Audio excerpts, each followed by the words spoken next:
La parole est à Monsieur Raymond Vall pour le groupe RDSE pour 6 minutes maximum.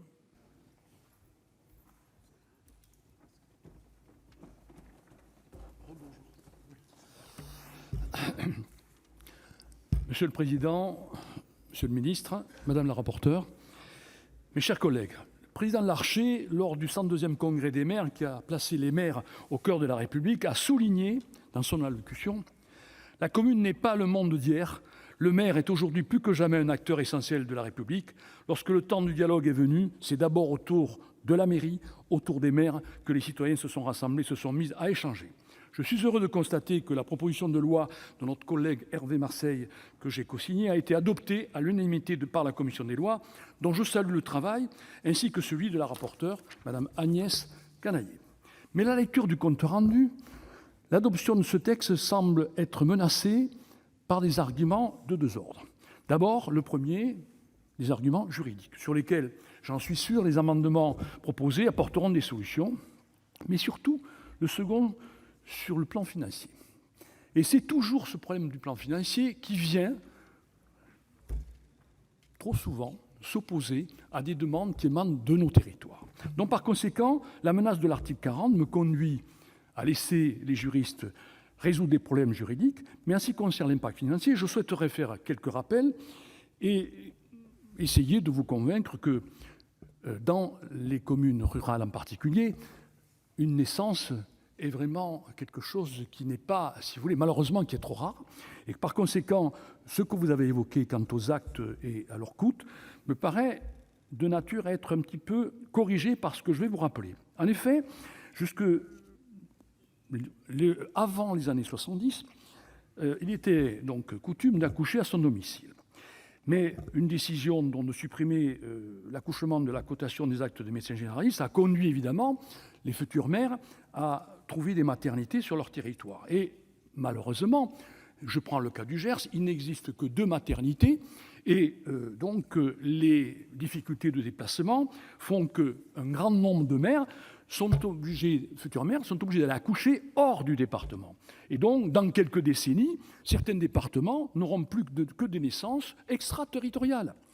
Pour autant, le décret 51-284 du 3 mars 1951, relatif aux tables annuelles et décennales de l'état civil, impose à ces communes, à toutes les communes, d'établir tous les ans, dans chaque commune, une table alphabétique des actes de l'état civil pour les naissances, pour constater les naissances dans la commune, mais également les naissances dans une autre commune, des enfants dont les parents ont leur domicile dans la commune. Donc ça constitue déjà une contrainte que nous sommes obligés d'assumer. Et donc il y a la nécessité d'avoir une personne compétente, ne serait-ce pour mettre à jour ces tablettes donc annuelles. Cette obligation est donc valable pour les communes dépourvues de maternité, qui n'établissent de ce fait quasiment plus d'actes de naissance, mais qui doivent cependant établir un acte de reconnaissance avant naissance prévu par l'article 62 et 61 du Code civil. Deuxième contrainte que nous assumons déjà et qui n'a pas sollicité de la part de ces communes une quelconque forme de reconnaissance financière. Je vous rappelle que l'établissement des tables annuelles n'autorise pas la commune de résidence à délivrer une copie ou un extrait d'acte de naissance à son titulaire, qui doit donc toute sa vie s'adresser à la commune de naissance. A l'inverse, en ce qui concerne les actes de décès, toutes les communes sont tenues de l'établir ou de les transcrire dans le cas où le décès de leur administré est survenu hors de la commune. Cette inégalité de traitement d'actes de civil a conduit notre collègue Hervé Marseille à faire le triste constat qu'on ne parle plus que des morts dans les villages, il n'y a plus de naissance, tout le monde naît dans l'une des 500 maternités et il y en a de moins en moins. Donc cela devient inacceptable au regard des nombreuses compétences qui ont été transférées aux EPCI et qui réduisent le rôle des maires des petites communes. Je rappelle que 50% des communes françaises comptent moins de 500 habitants, à celui d'un officier d'état civil n'établissant plus que des actes de décès et très rarement, malheureusement, des actes de mariage.